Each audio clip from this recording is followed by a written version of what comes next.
Vous arrive-t-il de vous interroger sur la mode, son rôle, votre posture à son égard? Dois-je la suivre ou pas? Jusqu'où? Dans cette courte vidéo, je vais vous parler de cette dimension de votre image vestimentaire.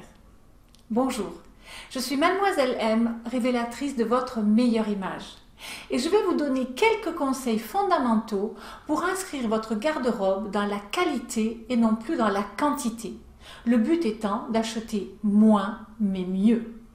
Ce concept du less is more, comme disent les Anglais, est important, capital, voire central à toute démarche de conseil en image telle que je la conçois en tout cas.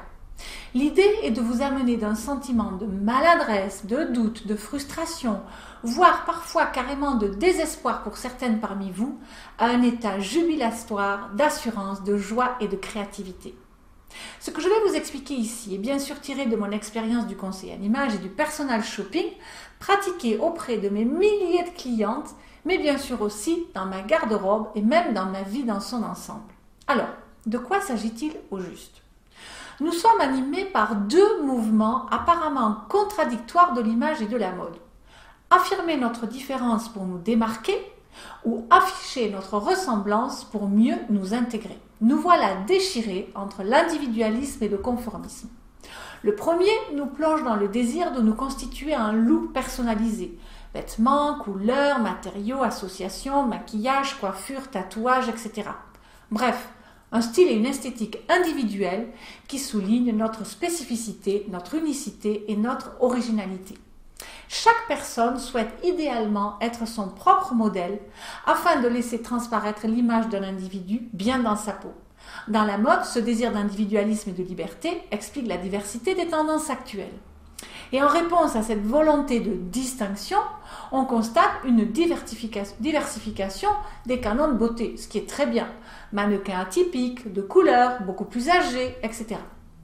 L'autre mouvement, a priori inverse, répond à notre besoin d'identification à un groupe, comme pour nous conforter dans notre appartenance à une tribu particulière. Et le rôle des marques, des grandes marques, a fortiori de la mode, s'avère important dans ce jeu-là. Quoi qu'il en soit, même si on s'en défend, la mode nous concerne toutes et tous. Celles qui refusent de se laisser tyranniser par ses dictates usent beaucoup d'énergie à en prendre le contre-pied. Je suis convaincue que jouer avec la mode est une manière de s'émanciper et de devenir femme. Même si les injonctions de la mode créent des milliers de moutons, les propositions sont si vastes de nos jours que chacune peut trouver sa créativité hors des normes.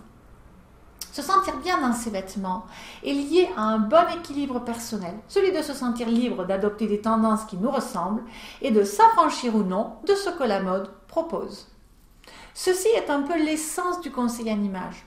Mieux se connaître pour mieux choisir, mieux s'habiller et mieux s'aimer. Si vous désirez partager vos expériences et votre opinion, posez-moi plutôt toutes vos questions et donnez-moi vos opinions dans les commentaires juste en dessous et je me ferai un plaisir d'y répondre.